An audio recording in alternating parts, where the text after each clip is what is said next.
NXT just put on one hell of a stand and deliver in Las Vegas for 2025, and it may very well have my favorite match of the year so far. I'm going to dive straight into the review, but of course make sure you hit the subscribe button so you don't miss out on any more of this kind of stuff from Aussie Cousins Wrestling. And first up was the women's tag team match for the #1 contendership for the women's tag team championship. And that of course was the metaphor Jakara Jackson and Lash Legend versus Gigi Dolin and Tatum Paxley, JC Jane and Fallon Henley representing Fatal Influence, and Roxanne Perez and her on-again, off-again partner, Cora Jade. I think the first part of this match was kind of showcasing Jakara Jackson and Lash Legend being probably the best of the bunch in terms of their actual tag team profile. And there was a really fun spot where all of the competitors managed to get some high moves in onto the outside, finishing with Jakara Jackson springboarding over the referee and onto the pile on the outside. Really good stuff. And then a bit of a surprise next. Lash and Jakara were actually the first ones to get eliminated from this match, as Jakara Jackson was taken out on the outside by Cora Jade. Roxanne Perez then hit Pop Rocks on Lash Legend in the ring and got the 1, 2, 3. So they were the first eliminated. But then the match got really weird, to be honest. Roxanne Perez just walked out on Cora Jade shortly afterwards, and then Cora Jade got double teamed by Gigi and Tatum, and that team was eliminated. Look, I hope there is something big happening with Roxanne Perez, because the way she's been booked lately is just been strange. I don't even know how to actually explain it, but it's just not been good at all. After this, the crowd favourite Gigi Dolin managed to get back on top, and as she took out Fallon Henley on the outside, Gigi Dolin and Tatum Paxley hit the cemetery drive on JC Jane in the middle of the ring, and they got the win, so they are the #1 contenders for the tag team championship. This match started off really fun and then just got weird and didn't really work by the end of it, unfortunately. But now onto the main card, and Ricky Saints took on Ethan Page for the Men's North American Championship in the first match of that main card. They had the live and loud counter up to start off with, and it was reaching 110. Look, Ricky Saints got a good reaction from the crowd, but it wasn't 110 decibels unless they had that counter right next to a speaker for the music being played. Ricky Saints was showing exactly why the WWE were keen to sign him, as his presence in the ring is just so good. He was strutting all over the place, hitting these big moves. A really good start from Ricky Saints, but unfortunately for him, Ethan Page took over and controlled the majority of the match after that. And eventually all the dominance from Ethan Page almost paid off for him, as he hit the Ego's Edge on Ricky Saints for a 2.9 kick out. Ricky Saints just at the last second managed to get his shoulder up. Ethan Page then took too long to capitalize on the downed Ricky Saints. Ricky got back, hit the Rochambeau, and he gets the 3 count for the win, retains his Men's North American Championship. A fun match this one, I really enjoyed it. And now Fraxiom versus Hank and Tank. Wow, this was so much fun. Hank and Tank really tried to keep up with Fraxiom early, but the whirlwind that is Nathan Frazer just took over. Him and Axiom controlled most of the first part of this match. And finally, Hank managed to get a hot tag to Tank Ledger, and he was on fire. The crowd were loving this. Tank Ledger had one fantastic performance in this match, definitely his best so far. And then once Fraxiom ended up getting back on top, there was a sequence where Axiom hit an assisted Hurricane Rana on Hank Walker to the outside onto Tank Ledger. Amazing. They then threw Hank Walker back inside the ring, frog splash from Axiom, and then a 450 splash from Nathan Frazer, and it could not get the win for Fraxiom this time. Hank went for a dive onto the outside, but both of the Fraxiom boys moved, and he landed hard on the announce table.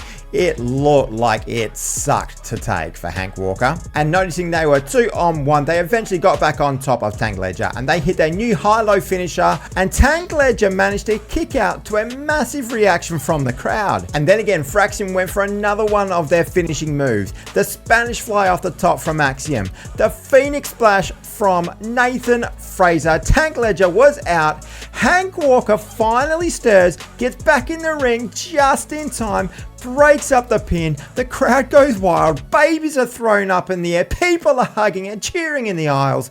This was so much fun to watch. And then it happened. They took Axiom out on the outside. They isolated Frazer. Fraser was in the middle. The two bodacious belly boys were on either side of the ring. They connected for the honk honk. They hit their finisher. Hank and Tank are the new men's tag team champions in NXT. This match was fantastic. For me, hopefully this means Fraxiom are now going up to the main roster, but Hank and Tank leveled up something major in this match. By far their best ever performance, and it is no surprise that it is the Fraxiom boys on the other end of the ring. And speaking of new champions to be crowned, the vacant North American Women's Championship would be up for grabs in a ladder match next. This match had Thea Hale, Lola Vice, Izzi Dame, Kelani Jordynne, and the team of Zaria and Ruca. Kelani Jordynne was the first one to get some shine in this match, as she hit plenty of fun moves and showed her ridiculous gymnastics abilities. Some of these things just made me hurt looking at them. Zaria was then taking all the bumps, making Izzi Dame look good, and if you know her history in Australia, you will know that she loves a bit of hardcore action in the ring. Now we start getting to some of the crazier spots, with Thea Hale up on the top with Izzi Dame. Thea managed to put in the Kimura lock on Izzi Dame on top of the ladder, sending her off. Thea almost got the victory, but Zaria was pushing the ladder away from the title. Zaria then knocked the ladder over. Thea Hale went tumbling over the ropes from the top of the ladder onto all of the culling and Izzi Dame. That was insane. Ladder bridge time now, and Lola Vice got dropped on it backwards by Zaria while she tried to put Zaria in a sleeper hold. Kelani then picked her spot as she hit a splash onto Lola Vice on the ladder bridge. So then it was just down to Sol and Zaria both climbing either side of the ladder. What would the teammates do? It looked like they might help each other, and then they agreed to fight. Zaria started off getting the better of this exchange, but then Ruca did this incredible move, picking herself up backwards and kicking Zaria off the top of the ladder. I don't even know how to explain it. Her core strength is ridiculous. And then the Soul Snatchers. Sol hit a Soul Snatcher to Izzi Dame off the ladder before a double Soul Snatcher to Thea Hale and Lola Vice.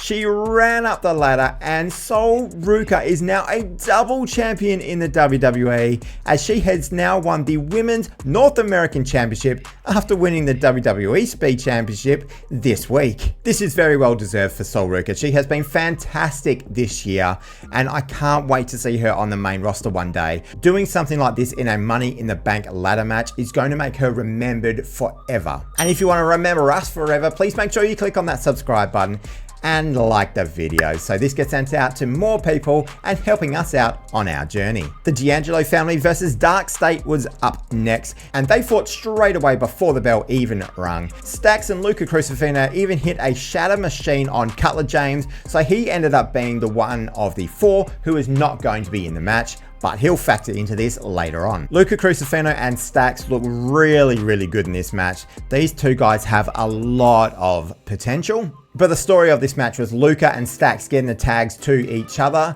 and then eventually Tony going, well, why even bother putting my hand out if they're not going to try and tag me? After saving Tony D from an attack by Cutler James, Stacks and Tony hugged it out. It looked like Stacks was going to hit him with the crowbar, but he handed the crowbar off to the ref. Tony thought, I can trust this guy.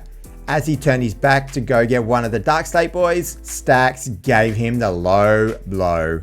The foot right where it hurts the most, and Stacks has turned on Tony D. Eventually, DarkState beat down Tony. They did their triple powerbomb. 1, 2, 3. DarkState have won this match, and Stacks is no longer the underboss. In fact, he is out on his own. Mikey picked half of this angle in our predictions video, so I'm going to give him 1 point for this. But of course, Stacks is not the leader of DarkState, so he won't get the 2 points that we usually give when we get an angle completely right. 2 more matches to go, and the next one was the NXT Women's Championship 4-way match with champion Stephanie Vaquer defending her title against Jaida Parker, Jordynne Grace, and Giulia. They did tease a Tower of Doom spot early on, but then a few minutes later, it actually happened. And boy, was this good. Jordynne Grace had both Stephanie and Giulia on her shoulders. Jaida Parker goes over the top for the double blockbuster.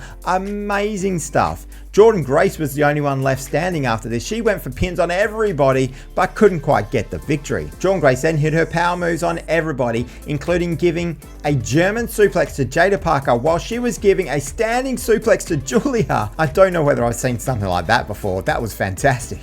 Giulia and Stephanie then said, we'll just hit each other as hard as possible. And they just slapped the crap out of each other. This eventually led to a near fall for Giulia until Jaida Parker took over.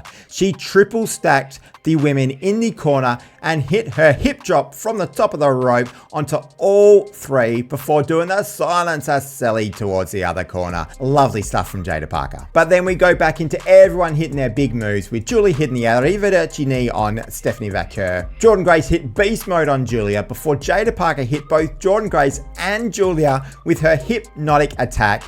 Stephanie Vaquer came back in the ring, hit the SVB backbreaker on the second attempt to Jaida Parker. She gets the win. Stephanie Vaquer retains her title. And now here it is, the main event of the evening. Champion Oba Femi up against Jordynne Evans and Trick Williams in a triple threat match. Jordynne Evans showed all the bounce in the world that he has early on, but then Trick Williams came back with some ridiculous athleticism of his own. Like, I know he's athletic, but I've never seen him do some of the stuff he did in this match. This fun little back and forth between Trick and Jordynne was then broken up by Oba Femi as he hit double Samoan drops on both men. Wonderful. A little while later, after being on Oba Femi's shoulders, Trick Williams ducked out of the way of a Doomsday Device attempt by Jordynne Evans into a Hurricane Rana on Oba Femi. What is going on? And that wouldn't be the only time that Oba Femi got hit with a Hurricane Rana, as Jordynne Evans did the same thing to him on the outside before Trick Williams got rid of both of them with a crossbody. Then Jordynne got thrown into the bottom rope on the outside and transitioned it into a moonsault to Trick Williams.